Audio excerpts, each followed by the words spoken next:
Ser podcast.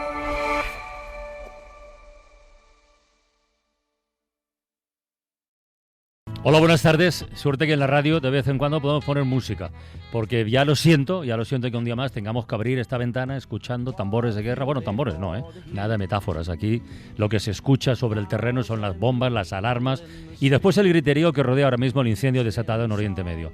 Porque las guerras se sabe cómo comienzan, pero nunca cómo ni cuándo pueden terminar. Donald Trump, por ejemplo, que hace apenas unos meses aspiraba al Nobel de la Paz y ahora no para de lanzar ataques, está ahora mismo atrancado con la guerra en Irán, que terminará cuando él quiera, acaba de decir. Lo ha dicho otra vez, pero claro, eso no es ni un anuncio, ni es un plan, ni en nada. En cualquier caso, hay algo, en todas las guerras, hay un ejercicio muy interesante, que es intentar seguir el rastro del dinero. Por si da alguna pista de lo que sea, ¿no? Puede ser, pues yo que sé, el precio del petróleo, o el precio de la energía, o el precio de los alimentos, las bolsas, naturalmente, los mercados, que siempre hay alguien por ahí a ver qué pilla. Y luego está el coste o el gasto o la inversión, podemos utilizar cualquiera de los tres conceptos, en armamento. Porque las guerras se hacen con armas, sean más o menos modernas. Así que vamos a preguntarle a nuestro economista de cabecera, Santiago Nuño Becerra. Buenas tardes. ¿Qué tal, Carlos? Buenas tardes. ¿Cuánto cuesta un día de esta operación Epic Fury, lanzada por Estados Unidos y por Israel hace 12 días? Bueno, me parece que fue el segundo o el tercer día, el gobierno de Estados Unidos, el CENTCOM, publicó unos datos aproximados de lo que tú preguntas. Incluso desglosó, por ejemplo, una hora de vuelo de un F-22 cuesta $56.000, por ejemplo. O un misil Tomahawk entre 2,5 y 2,8 millones, o un interceptor, un misil interceptor, pues hasta 5 millones. Pero el mix es tantas horas de vuelo de estos aviones, estas armas, etcétera. Dijo que un día, digamos, normal... Sí, entendamos lo de normal como sea. Sí, sobre los 110 millones, una cosa así.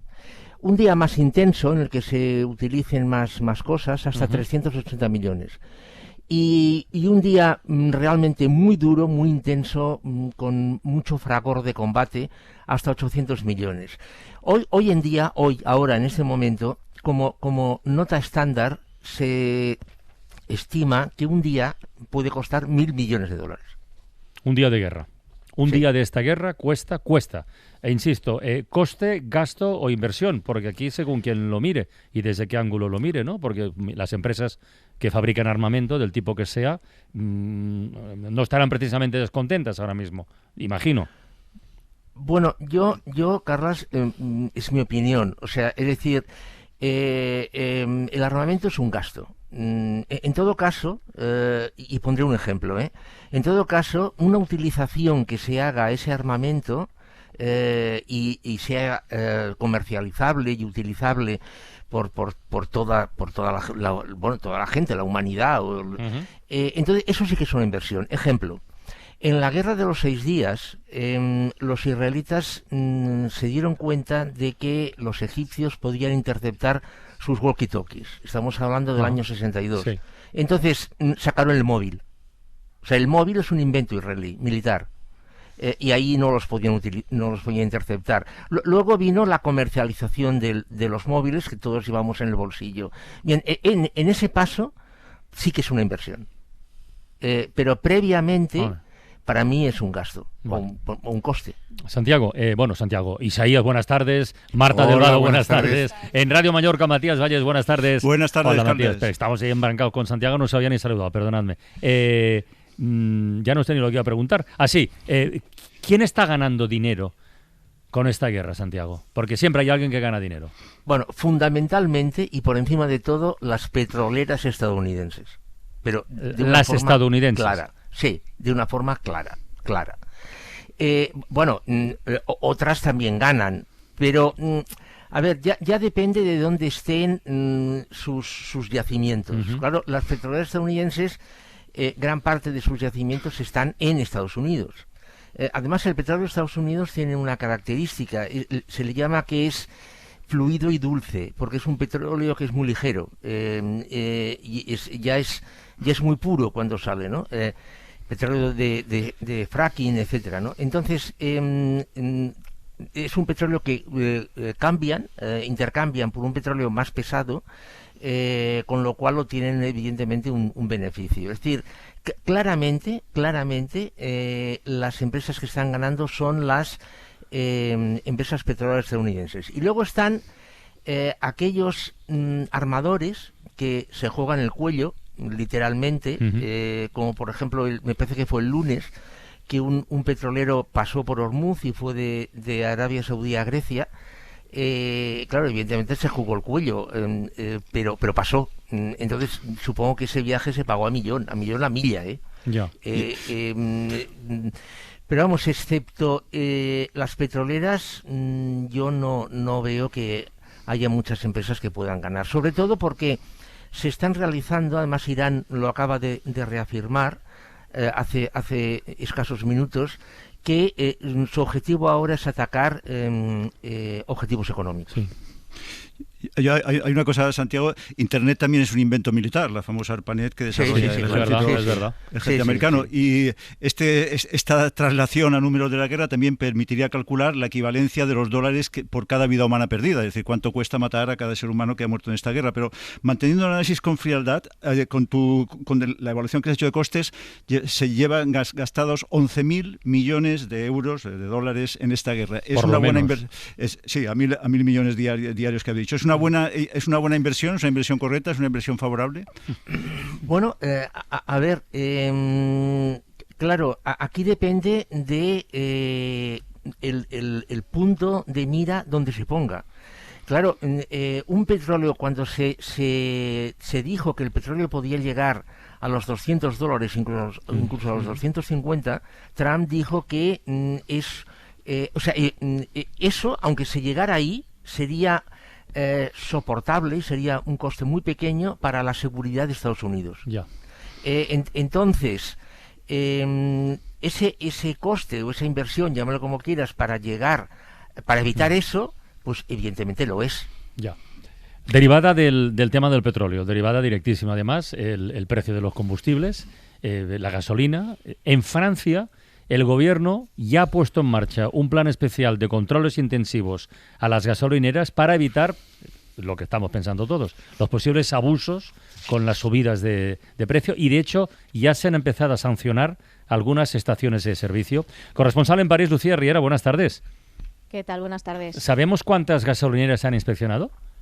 Sí, esto lo anunció el primer ministro Lecognu el domingo, y en estos 2 días ya han hecho 513 inspecciones a gasolineras, más de las que habían previsto, que eran 500 en 3 días, y el 5% de las estaciones de servicio han sido sancionadas por haber subido los precios. El ministro de Comercio ha explicado esta mañana, después del Consejo de Ministros, en qué consisten esos controles. Ça a contrôlé l'affichage des prix, vérifier que le prix qui s'affiche sur l'écran quand vous payez à la pompe. Lo que están haciendo es verificar que el precio que cobran al cliente y que aparece en el surtidor coincide primero con el tótem que anuncia los precios a la entrada de la gasolinera y segundo con el precio que la gasolinera ha indicado en la página web del gobierno, porque esto es obligatorio, tienen un registro oficial.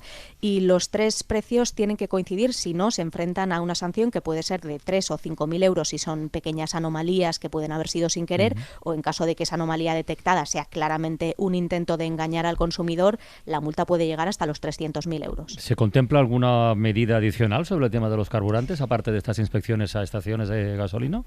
Mira, aquí con la crisis por la guerra, el precio del diésel ha llegado a marcar 2 euros el litro en algunas estaciones, 26 céntimos más que hace una semana. La gasolina ha subido algo menos, 10 céntimos el litro, pero es una subida más rápida y elevada que en crisis anteriores, ¿no? Y Lecognu, que el primer ministro, que descarta bajar el IVA o congelar los precios como pide la oposición porque les haría un agujero en el presupuesto, ha pedido a los ministros que propongan medidas para suavizar las subidas y bajadas de precios, y confía en que contribuyan apoya también la liberación de las reservas estratégicas de petróleo que se acaba de anunciar, ¿no? Han recibido muy bien también. Sí, exacto. Han recibido bien también, decía, la iniciativa privada del dueño de los supermercados Leclerc, que ha decidido bajar en 2 días 30 céntimos por litro los precios de los combustibles en sus gasolineras, pero más allá de esto no hay otras medidas. Jordi Fábrega, jefe de Economía de la SER, buenas tardes. Hola, buenas tardes. En España, ¿cómo está el tema de las gasolineras? ¿Hay algún tipo de inspección, como está de Francia, o no? Bueno, lo que ha habido es una petición por parte del Gobierno a la Comisión Nacional de Mercados y Competencia, a través de una carta el pasado viernes y a través de una reunión hoy mismo del ministro de Economía, para que supervise lo que están haciendo las gasolineras con los precios de los carburantes. Esta es una misión que tiene ya de por sí encomendada siempre competencia, ver que los precios se estén trasladando como se tienen que trasladar, sin que haya pactos entre distintas empresas para subirlo más. Pero bueno, se le ha pedido a la Comisión Nacional de Mercados y Competencia que, digamos, aumente esta supervisión durante estos días, tanto en el mercado de las estaciones de servicio, hay 12.000 en el caso de la península y Baleares que va a supervisar la CNMC, como también le han pedido que supervise lo que está ocurriendo en el mercado eléctrico para intentar que esta subida de costes que se va a trasladar y que se está trasladando ya tanto a un sitio como al otro, no la aproveche nadie para sacar más beneficio del que le toca. Pero Jordi, ha dicho Lucía Riera que han inspeccionado 500 gasolineras esta semana, más de 100 diarias. Aquí tenemos efectivos, hay inspectores, hay supervisores suficientes para hacer un... No sé si hay el número que debería haber de supervisores para hacer esta inspección.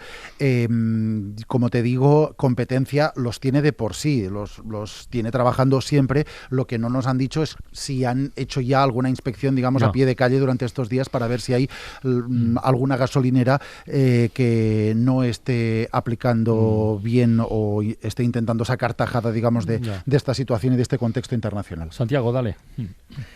Bueno, a ver, ya ha habido distintos momentos en los que se ha dicho que tenían que frenarse las estafas o las posibles estafas que pudieran haber, y uno de ellos fue cuando los precios se dispararon en el 2022, ¿no? con el conflicto, el inicio del conflicto de Ucrania. Bueno, yo lo que digo es ¿por qué no están los surtidores de gasolina conectados a Internet?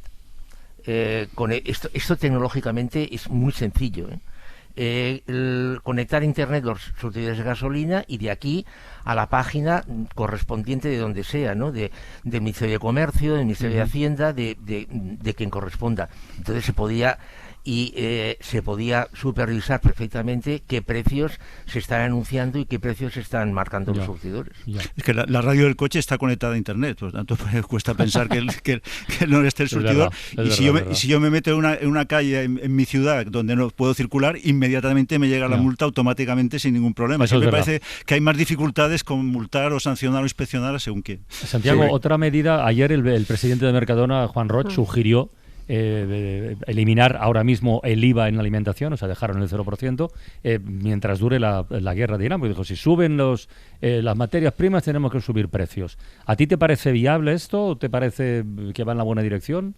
Bueno, viable, evidentemente, claro que sí, o sea, ya tenemos ejemplos de que esto se ha hecho, pero yo estoy totalmente en contra de hacer una bajada indiscriminada. Yo, y esto ya lo hemos comentado otras veces, soy partidario de las ayudas, pero con nombres y apellidos. Es decir, no... tanto que hablamos de justicia y equidad, ¿no? Es decir, no le afecta igual o no tiene que ser afectado igual una persona que gana al año 500.000 euros que una que gana 20.000. Es decir, ayuda sí. IVAs del 0%, de acuerdo. En alimentación, de acuerdo. En alimentación, pero cuidado, el caviar beluga, yo creo que no. Mi opinión, Yo tampoco lo veo. Sí, ya. Bueno, entonces, yo creo que habría que discriminar por tipo de alimentos y evidentemente por renta. Por renta, sí. Pero es que hay dos cosas, Santiago. Una persona, un supermercado, cualquiera, hipermercado, que hoy sube los precios, está subiendo los precios con artículos que tenía de stock antiguo que no tiene nada que ver con la guerra. O sea, algunas gasolineras también, claro. Exacto, se está beneficiando del stock de gasolina, como bien apuntáis ahí. Pero la solución frente a esto que tú dices, que estemos subvencionando a los ricos, incluso en cierto modo nosotros también somos ricos en algunos artículos, Unidos. Esto se podía solucionar con las famosas tarjetas americanas vamos a llamar de caridad, de solidaridad para gente con pocos ingresos. Sí, los bonos de comida, ¿no? Aquellos, exacto, sí. De Estados Unidos. Bueno, a ver, claro, ahora me dirás, Matías, es que no todo el mundo hace declaración de IRPF. No, evidentemente no todo el mundo hace declaración de IRPF. Jordi Fábrega hace así con la cabeza, sí, asintiendo. Esta es una de las reclamaciones siempre de Hacienda, que dice Claro. que hay mucha gente que no presenta la declaración de la renta. Claro, pero una primera aproximación podría hacerse a través de las estadísticas de bases imponibles, que esto Hacienda las tiene. Que no sería perfecto, cuidado, Ya, no sería ya, perfecto, pero podría ser una aproximación. Santiago, yo quería volver otra vez al gasto diario en esta guerra, esos 1.000 millones de dólares diarios.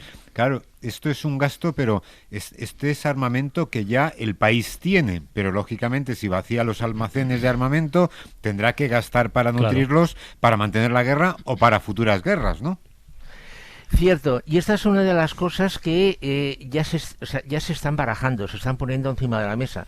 Por ejemplo, porque es que en Estados Unidos se hacen estadísticas de todo, absolutamente de todo.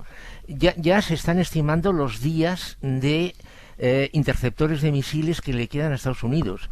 De hecho, se dice que ha tenido que trasladar o que va a trasladar baterías de antimisiles de Corea a Oriente Medio, porque le están faltando interceptores. Entonces, claro, las guerras, cuando las guerras eran con palos, pues bueno, pero ahora, que son de tecnología pura, el problema es que no solamente es muy cara esa tecnología, sino que cuesta fabricarla. El gran problema que tiene Estados Unidos hoy, en Oriente Medio concretamente, es que tiene que interceptar drones que cuestan $30.000 con misiles que cuestan más de 2 millones. Entonces, eso es un auténtico problemón por el coste, pero es que además un dron de estos se fabrican como churros. O sea, los iraníes están fabricando drones como churros, literalmente. Además son unos trastos que cargan 50 kilos de explosivos, que no está mal, y vuelan 2.000 kilómetros. Y vuelan en nubes, claro, evidentemente. Además están utilizando una estrategia que es muy curiosa, porque quieren atacar el punto X. Entonces mandan una nube de drones y cuando están a punto de llegar lanzan el misil. Entonces, cuando llega el misil está de alguna forma rodeado de drones, con lo cual los radares se emborrachan. Sí. Hasta el punto de que Irán es el país que ha suministrado los drones que Rusia emplea en la guerra de Ucrania. Es decir, estamos en el mundo al revés. Por miles. Bueno, la guerra efectivamente se hace con armas, y la guerra sobre el terreno tiene obviamente una mirada muy distinta de cuando se analiza a distancia. Nicolás Castellano ha llegado este mediodía, y en hora 14 lo hemos escuchado hace un ratito, a Beirut, a la capital del Líbano, porque claro, la ofensiva, esta es otra parte de la misma guerra, empezó con Irán, pero es todo Oriente Medio que está incendiado, e Israel ha puesto desde el comienzo el foco, el punto de mira en este caso, sobre el Líbano, pero no solo sobre los territorios fronterizos o los barrios suburbiales, no. Nicolás Castellano nos contaba hoy que cuando ha llegado a Beirut, Nico, buenas tardes, sigues ahí, ¿verdad? Hola Carlos, ¿qué tal? Buenas tardes. Que la ciudad como tal ha recibido ya el impacto de las bombas israelíes, ¿no? Sí, de hecho, hace unos minutos el ejército israelí ha vuelto a lanzar una advertencia a los vecinos de Dahia, que es el gran distrito del sur, que está al lado del aeropuerto de Beirut, en plena capital, para que evacúen la zona porque van a volver a bombardearlo. He llegado en torno al mediodía, hora española, a las 12 de la mañana, hora española aquí, y eran visibles esas columnas de humo en medio de ese distrito, digamos, que está en la mitad sur de la ciudad, y estábamos ahí grabando pues a los vecinos, a los supervivientes del último ataque de esa vivienda afectada, y que está a unos 5 kilómetros al sur de aquí, que es donde justo el ejército israelí ha hecho ese llamamiento a la población para que lo abandone, porque advierte de nuevos bombardeos. ¿Qué ves ahora desde tu ventana, Nico?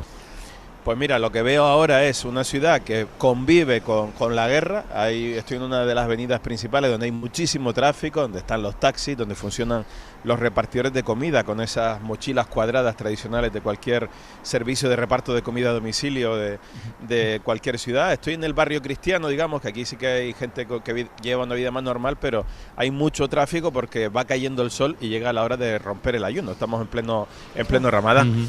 Y sobre todo, Carlos, te voy a describir lo que acabo de ver, porque me he tenido que venir corriendo para arriba por el aviso del ejército, pero lo que acabo de ver es lo que me describía Saber. He subido con él a una 7ª planta del edificio afectado y esto es lo que me decía.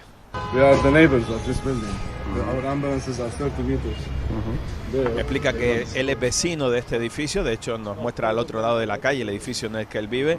Él es uno de los voluntarios de la, digamos, Sociedad Civil de Rescate, la Defensa Civil de Beirut, que es una ONG, y nos ha explicado que él ha llegado en los primeros momentos al edificio, que de esta vivienda salieron despedidas 2 personas que murieron, cayeron prácticamente 150 metros de altura, que había varios niños heridos, y esto era un poco lo que describía en el salón de ruido de esa vivienda. People died. This wall was thrown more than 100 meters away. Nos explicaba eso, de 2 personas murieron, salieron despedidas, el muro nos enseña que estaba aquí, cayó, ellos salieron despedidos a más de 100 metros de altura y también hay varios niños de corta edad. E insisten todos los vecinos, Carla, como tú decías, la guerra se extiende mucho más de la zona fronteriza con el norte de Israel o de determinados barrios, dice que este es un barrio tranquilo. No normal people, people were taking their dogs when they were evacuating. Gente normal, gente que ha intentado ser evacuada cuando la advierten, pero claro, Carla, es que ese edificio está en el centro de Beirut, al lado de la calle Hamra, que es como la gran vía de Beirut, ya sabes que es una ciudad cosmopolita, comercial en esta parte, y muy cerca de lujosos restaurantes que también gustan por esta zona de Beirut, ¿no? Bueno, Nico, pues oye, cuídate mucho y seguimos en contacto, toma un poco posición por ahí, porque has llegado hace muy poquito y nos vas contando el día a día, casi el hora ahora de este conflicto en la capital del Líbano. Un abrazo, compañero. Venga, un abrazo, hasta luego. Y luego sean las cosas. Y además vuelvo a lo de seguir la pista del dinero. Artículo en el Diario de Mallorca de Matías Vallés, que se titula Irán e Israel explotan Mallorca turísticamente en paz y armonía. Y escribe: continúan los juegos de la guerra. El Irán creado por Khomeini llama pequeño Satán a Israel y mata a judíos alrededor del planeta. E Israel bombardea a Irán cada vez que puede, ahora mismo, por ejemplo. Todo eso ocurre, como en Asterix, a excepción de una pequeña aldea gala llamada Mallorca, que Irán/Israel explotan turísticamente en paz y armonía. El dinero, escribe Matías, es el disolvente universal. Menos supersticiones y más riqueza. Israel tiene 7 hoteles en Baleares, de la cadena Leonardo.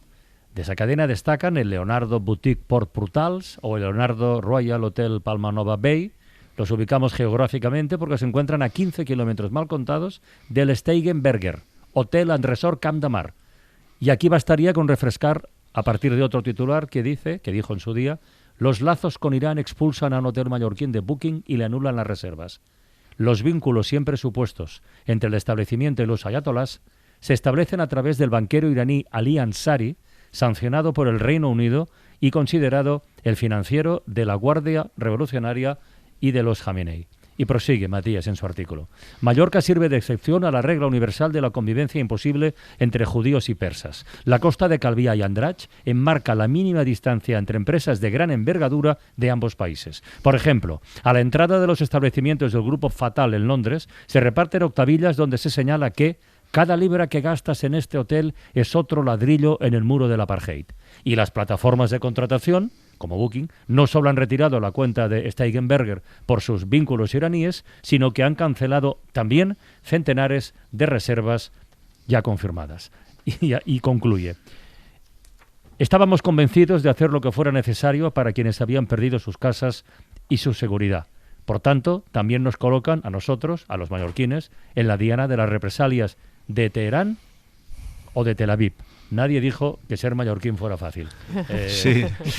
Pues Matías. Yo añado una cosa ahí. Mi tranquilidad de que Putin no va a bombardear, por ejemplo, Mallorca y muchas otras geografías europeas, es que tiene aquí sus palacios. Es que Rusia no puede atacarnos porque tiene aquí todo su potencial económico. Y este caso yo creo que es muy singular, de que sin ninguna novedad, sin que nadie lo supiera, sin que nadie se haya fijado siquiera, hoy mismo podríamos, si enviáramos una persona corresponsal a estos hoteles, no veríamos ningún rasgo de anormalidad. normalidad, pues hay hoteles de una cadena que no voy a llamar sionista, porque sionista resulta que es un insulto, pero sí muy identificada con Netanyahu, que aceptó a refugiados, que patrocina con un dueño filantrópico que se llama David Fatal, totalmente identificado con la causa israelí, y a 15 kilómetros escasos, un hotel que según Financial Times, según Bloomberg, o sea, con todas las suposiciones, pero ya se da como casi seguro, pertenece además al nuevo Jamenei, al hijo de Jamenei.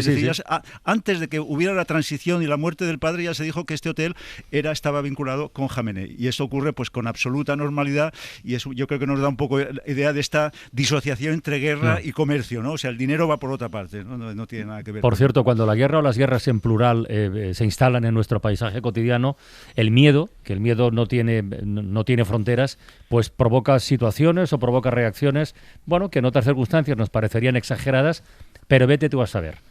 Hoy contamos el caso de empresas que se dedican a la construcción de búnkeres, refugios a prueba de bombas y otras emergencias, y que dicen que han notado un aumento del interés por sus proyectos en las últimas semanas. Pero no estamos hablando de países cercanos a la zona de conflicto, no. Estamos hablando de España y estamos hablando de Barcelona. Radio Barcelona, Pol Valero, buenas tardes, buena tarde. Buena tarde, ¿qué tal? Tú has hablado con algunas de estas compañías que construyen búnkeres en Cataluña, vamos, que son empresas catalanas que construyen búnkeres. No sé si los construyen en Cataluña o fuera de Cataluña.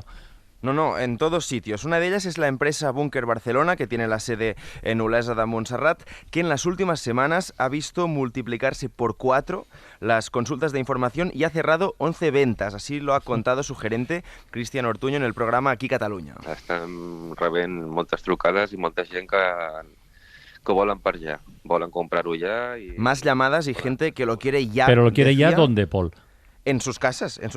Pero aquí, en España, en Cataluña. En Barcelona y alrededores, y Cataluña es la zona que trabajan ellos. También hemos hablado con una compañía de Girona, Búnker Zona, que confirma este aumento del interés. Lo decía Esteban López, su gerente. El tema consultes, per lo que veiem a la televisió, com la guerra que està passant a Iran i els informatius que només que estàs veient que cauen bombas. Decía, claro, solo se ve que caen bombas en la tele, de ahí el interés. Ellos tienen instalados 19 búnkeres en Cataluña, Comunidad Valenciana y Baleares, y tienen 4 más en lista de espera. La meva clientela totes són estrangers, perquè ells tenen una consciència diferent aquí a Catalunya, estan més preparats. Explicaba que todos sus clientes son extranjeros, sobre todo europeos, porque son los que están más concienciados con la defensa, la seguridad, o los que tienen más miedo, y sobre todo también son los que tienen más poder adquisitivo. Ahí quería llegar. ¿Cuánto cuesta un búnker de estos?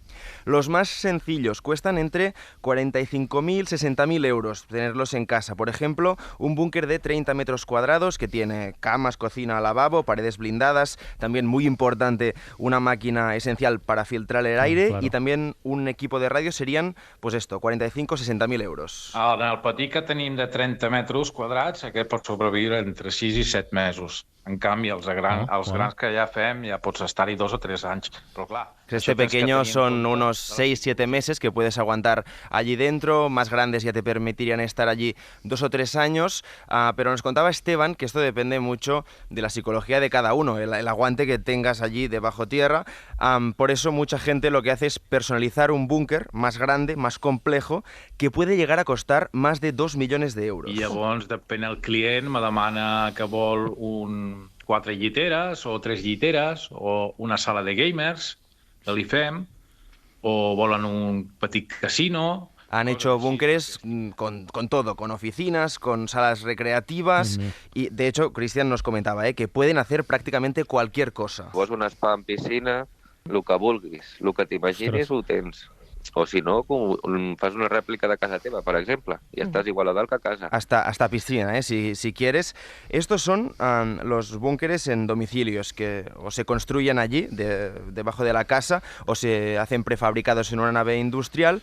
Nos decía que hasta ha construido alguno para algún famoso. Sin embargo, ahora en Búnker Barcelona han lanzado una nueva modalidad. Ellos tienen búnkeres en terrenos propios alrededor de Barcelona. El cliente los compra, los tiene siempre reservados para él, pero solo le mandan las coordenadas y los puede usar en caso de que haya una emergencia. Santiago, ¿tú invertirías en un negocio como este ahora mismo? No. Vale. Bueno, a ver, claro. Es enterrar el dinero, ¿no? No, pero, por favor, yo, Santiago Niño, ahora, claro, Santiago Niño con un patrimonio de 5.000 millones de dólares. No, ya, claro. Pero yo creo que es una cuestión, el consuelo de quienes todavía no tenemos búnker es que a Maduro no le sirvió de mucho el búnker. Pero a ver, hay una cosa, el spa con piscina tiene mucha gracia cuando puedes salirte del spa con piscina. Cuando te has de pasar 5 meses, 6 meses, 7 meses con el spa con piscina, yo creo que casi es mejor el fatalismo de decir, bueno, pues mira, nos entregaremos a los astros o que sea lo que Dios quiera. Oye, Matías, el fabricante de Girona nos decía que algunos de los 19 búnkeres se han instalado en Baleares, en gente famosa. Sí. No eres tú uno de ellos, ¿no? No, todavía estoy en lista de espera. Vale. No, yo recuerdo la primera vez que hablamos de búnkeres particulares fue en Estados Unidos con la pandemia, que de repente pues los particulares empezaron a hacerse este tipo de cosas y claro, nos parecía como una locura y ahora poco a poco vamos incorporando todos los elementos bélicos a normalizar, ¿no? Todo este panorama de agresión o de necesidad de sentirnos defendidos. Yo de todas maneras, yo personalmente os lo digo de verdad, no conozco a nadie que tenga un búnker. Yo tampoco. Pero sí que conozco, no conozco a nadie, pero sí que conozco a un par de personas que tienen reservas alimenticias, agua, comida liofilizada, etcétera, para 2 años. Por si vienen mal dadas. Esto sí que lo conozco. Hay que recordar que creo que fue hace justo ahora un año cuando la Comisión Europea lanzó el kit decálogo, el kit de supervivencia que incluía estas cosas, reservas de agua, alimentos, hablaba también medicamentos, una serie y dinero en efectivo también, Santiago. De hecho, una de estas empresas comercializa packs de supervivencia y nos decía que le quedaban 2 o 3, que ha vendido muchos también estos últimos días. Bueno, dinero en efectivo, supongo que Suecia es un país que casi no usa efectivo, pero ahora el gobierno ha recomendado... El Banco Central, el Riksbank, emitió justo la semana pasada una recomendación a través de un comunicado en el que decía que por el contexto internacional lo que recomendaba eran varias cosas a sus ciudadanos. Una de ellas era que tuvieran el equivalente a unos 95 euros en efectivo por adulto. Eran unas 1.000 coronas suecas. Es lo que calculaban que se gasta una persona adulta a la semana. Y pedían que se tuviera en efectivo por si fallaban las plataformas de pago. Claro. En Suecia, básicamente, creo que era el 97% de los pagos se hacen con tarjeta o a través de sistemas digitales, y lo que pedían era, 1, que se tuviera el efectivo, y 2, que se utilizara el efectivo, porque hay que tener en cuenta que no basta con tener el efectivo en un cajón. Un sistema monetario, en este caso, necesita recirculación, porque si tú tienes el dinero solo en un cajón, pero vas a una tienda y no tienen cambio, pues eso tiene que hacerse circular de vez en cuando, y eso es lo que pedían, además de recomendar que se tuvieran tarjetas de más de una plataforma para poner nombres, que no se tuviera todo Visa o todo Mastercard, sino que tuvieras una de cada, por si una de las dos fallaba. Cada país va lanzando señales de la... Lucía, ¿alguna cosa más por tu parte desde París? Nada más. Pues muchísimas gracias. Y Jordi Fábrega también. A vosotros. Vamos a hacer una cosa. Decimos adiós a Santiago Niño. Santiago, buenas tardes. Dale, de acuerdo. Seguimos haciendo números la semana que viene contigo. Para no perderte ningún episodio, síguenos en la aplicación o la web de la SER, Podium Podcast o tu plataforma de audio favorita.